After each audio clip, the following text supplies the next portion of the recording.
What if sabihin ko sa inyo that this brand new modern house model na nasa likod ko was originally priced at 7.3 million but now it's 6.8 million. That's a 500,000 pesos price drop.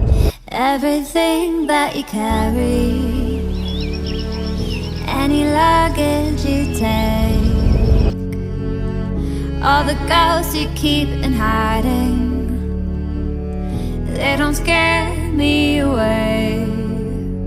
No, 'cause I can't stop falling in love with you. I'm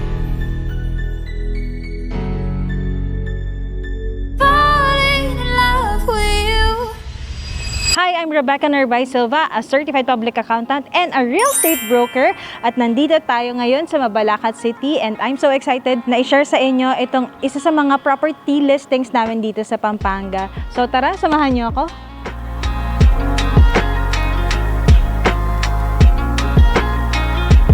This property has a lot area of 79 square meters and the floor area of 113 square meters. It has 3 spacious bedrooms, 1 covered carport, and meron din siyang sariling balcony.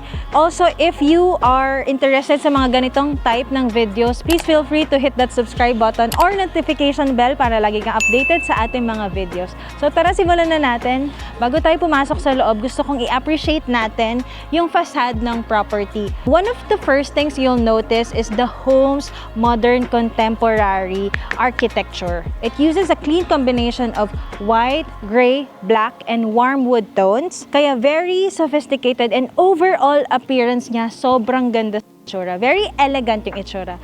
Meron silang dalawang gate dito, pedestrian gate and ito kanilang main vehicular gate.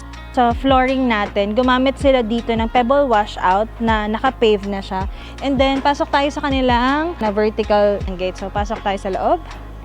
So, sa pagpasok natin, papansin natin dito na very easy lang i-maintain yung kanilang flooring kasi naka-tiles siya and hindi po siya madulas, no? Medyo rough yung texture ng tiles. So, ito yung ating main door. Pero dito sa side na to, ito yung way papunta sa kanilang carport. Napansin ko na meron sila ditong weatherproof na electrical outlet. Siguro, okay to kapag gusto mong linisin yung sasakyan mo, pwede mo ditong isaksak. Move lang tayo konti. So, kung ano yung nakita yung bumukas, yun yung ating vehicular gate. And yung maganda pala dito sa property na to is corner lot siya. So, may extra space siya. And yung ginawa ng ating seller, in-extend nila, tapos ginawa nila ng covered carport. And then, ang maganda dito, nagpalagay sila dito ng ceiling, tapos yung flooring nila, naka-tiles na rin. So, ang daling linisin. Tapos, dito sa side na to, meron siyang metal railings.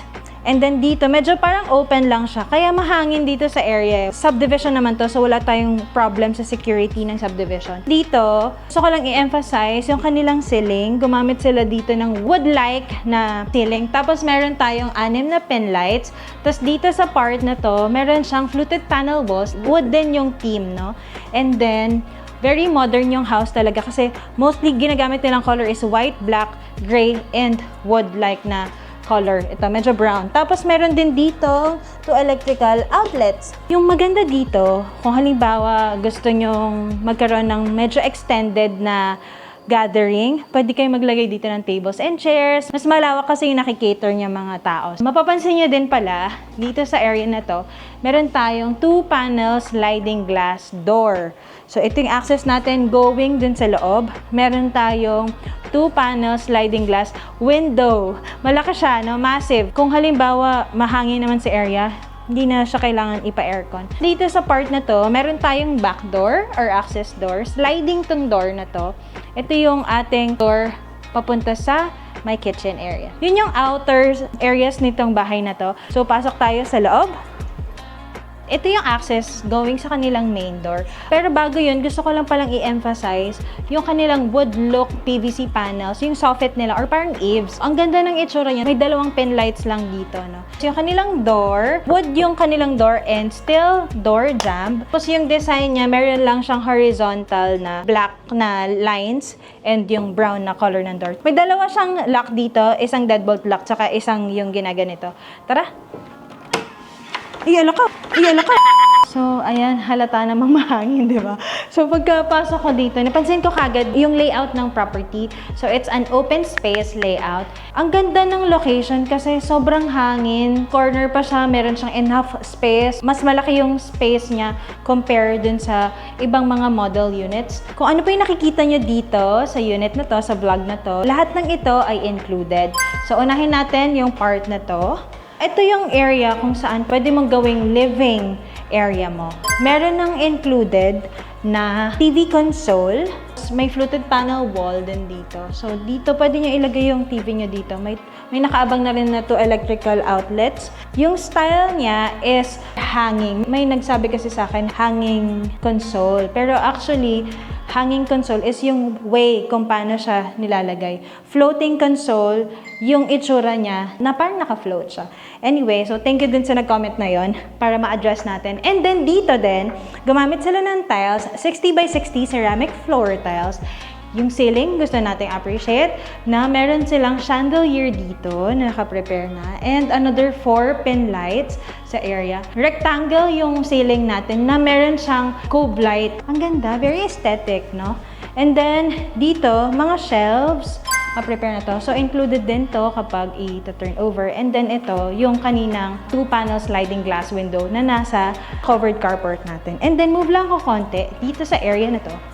So, ito, yung ating dining area. Wala siyang tables and chairs, walang dining set, walang sofa set. Meron din sila ditong mga lights na ka-prepare. Ganda dito, pag imagine, lalagyan mo to ng table. Kasya yung 6-seaters na table or 6 to 8-seaters na table. So, nandito yung ating mga main switch breaker. And then, ito yung mga switch natin. So, tapos na tayo dito sa dining area. Move tayo sa kanilang rooms na meron dito sa left ko and dito sa likod ko. So, unahin natin yung nandito sa left. So, dito sa left side, ito yung ating kitchen area. So, dito sa kitchen area, ganda ng itsura niya. Ito pala, yung door na to. Ito yung ating back door kanina, nandun sa covered carport. And then, white, mostly white, yung kanilang ginamit na theme dito na color. Included na itong stainless steel sink. Single siya.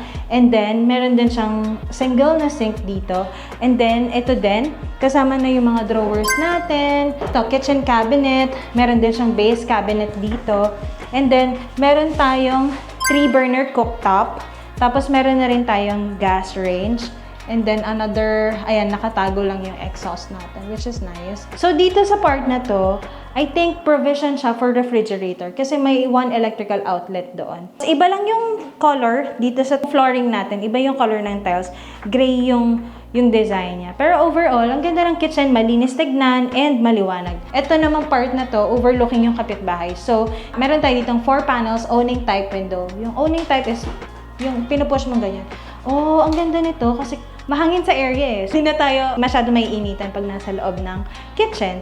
Tapos, punta tayo sa another room na nakita natin kanina. So, ito yung side na yon. So, dito sa room na to, maliit lang siya, pero ang cute niya. Tara.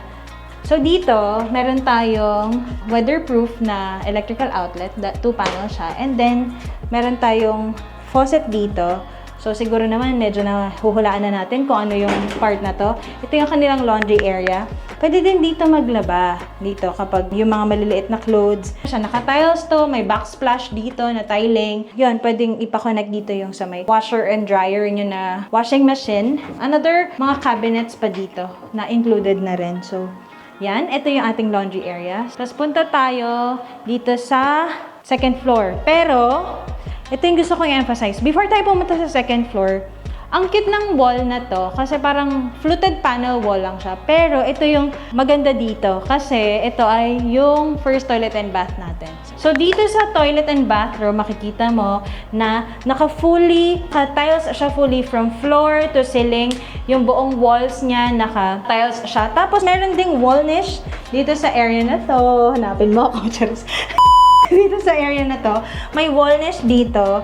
Color gray lang din yung tiles na ginamit. Tapos, naka-glass enclosure na rin siya. Yung shower natin, gumamit tayo ng rain type shower. Meron din siyang telephone type shower. May faucet dito, may drain dito. Hindi automatic yung ating water closet. Pero, Posy yung brand. Tapos, dito sa part na to, meron na tayong lavatory na in-improve compare dun sa basic na bibigay sa atin na model, which is yung Agoho model. So, dahil nga po nasa isa tayo sa mga subdivision dito sa Mabalacat City, baka familiar na yung iba sa atin dyan. So, ito yun. Meron lang sila nakaprepare dito ng lavatory and kasama na rin yung mirror natin. So, yan yung ating first toilet and bathroom. So, tapos na tayo dito sa ground floor. Akit tayo sa second floor. Bago tayo umakyat sa second floor, gusto kong i-emphasize tong staircase natin. So, yung staircase natin, gumamit sila ng hardwood dito sa stair tread. Metal yung ating support dito. And then, lahat sila wood from here up to sa taas.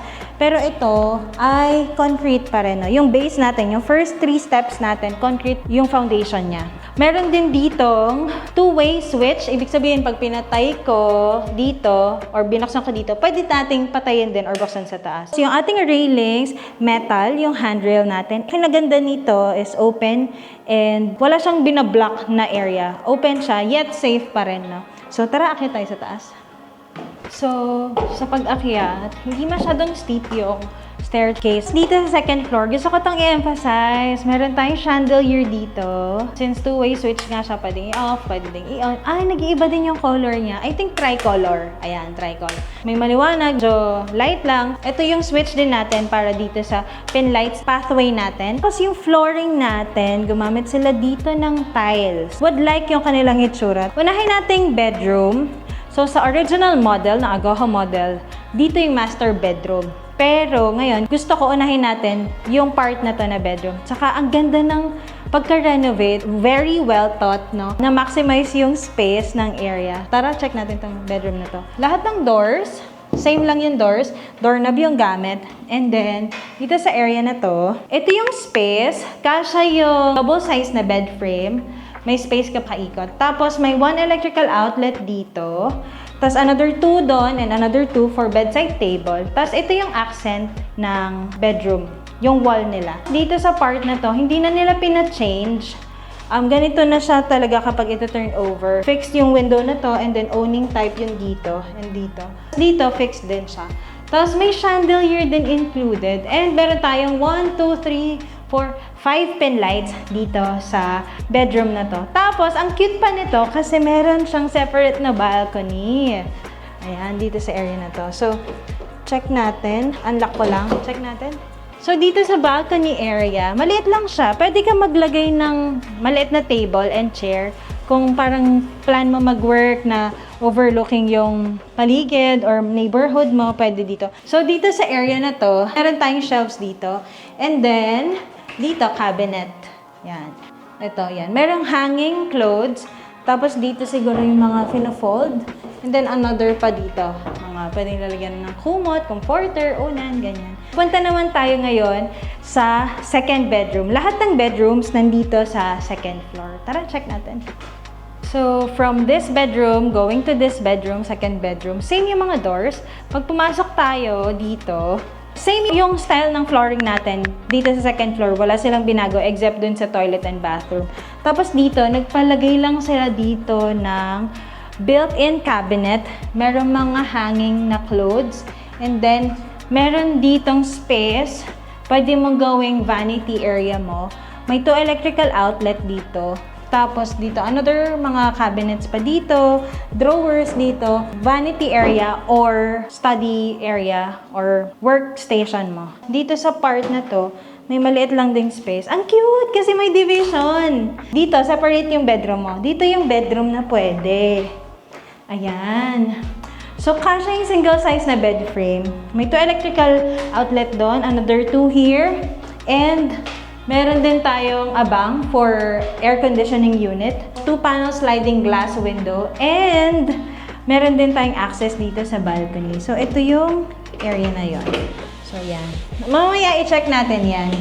Punta muna tayo sa ating last but not the least, yung ating third bedroom. So, before pala tayo pumasok sa master bedroom, gusto kong i-check natin yung common toilet and bath. So, ito yung ating common toilet and bath.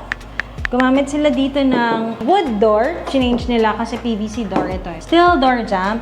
And then dito, gumamit sila ng two-tone na color. Yung isa light and then gray. May wallness din siya. May rain type shower. May telephone type shower. And then may rod dito sa area na to. And then may water closet. Meron na rin siyang glass enclosure. And may sarili na rin tong lavatory and mirror. So, check natin yung master bedroom. Parang feeling ko ito na yung naging master bedroom. So, tara check natin. So, dito, na-maximize nila yung space. So, dito sa master bedroom, dito, nandito lang yung kanilang fluted panel walls. And then, dito sa side na to, yung ating cabinets. Yan, yung mga hanging clothes natin. Yan. Tapos, may mga drawers, may mga shelves din dito sa area na to. And then, dito, pwede ka dito maglagay ng bed. Kasya yung queen size na bed frame. Kung gusto mong palagyan ng bedside table, pwede din. And then dito sa area na to, meron tayo ditong TV console. Wala nga lang TV. Tapos nandito din yung ating air conditioning unit. Kasama na rin yan kapag ito turn over. Meron din siyang chandelier. Yung ceiling natin dito sa master bedroom, gumamit din sila dito ng cove light. Wood look panels din yung gamit nila. No? And then dito sa area na to, ito yung maganda. Another 2 electrical outlet dito. Ito yung in-extend. Parang from original model to renovated na model. In-extend tong area na to. Nandito yung ating door. So, glass ito. Bronze yung color niya. Tapos, nandito yung access natin papuntang balcony. So, dalawa yung access natin dun sa malaking balcony. Ito at saka yung sa bedroom number 2. So, tara check natin. So, dito yung kanilang balcony. So, sa balcony, gumamit sila dito ng metal or steel yata to na handrail. And then, glass yung kanilang balcony areas. Naka-tiles din siya and we don't have to worry kapag umuulan kasi meron tayong mga drainage dito sa gilid. Malawak yung ating balcony. Pwede tayong magpalagay dito ng coffee table and chairs. Ayan, no? So, ang ganda ng itsura niya. So, yun lahat yung areas ng ating second floor. Balik tayo sa baba. Now that you've seen the full house, is this the kind of home you imagine living in? Again, this is a brand new modern home located in Mabalacat City. It has a lot area of 79 square meters and a floor area of 113 square meters. Available din po ito sa cash or bank financing. And if you're interested, please feel free to message me sa aking social media accounts or you can also message or call me sa mga phone numbers na nakikita nyo po dito sa screen. Once again, I'm Rebecca Norbay Silva, your real estate broker here in Pampanga. Have a nice day, everyone!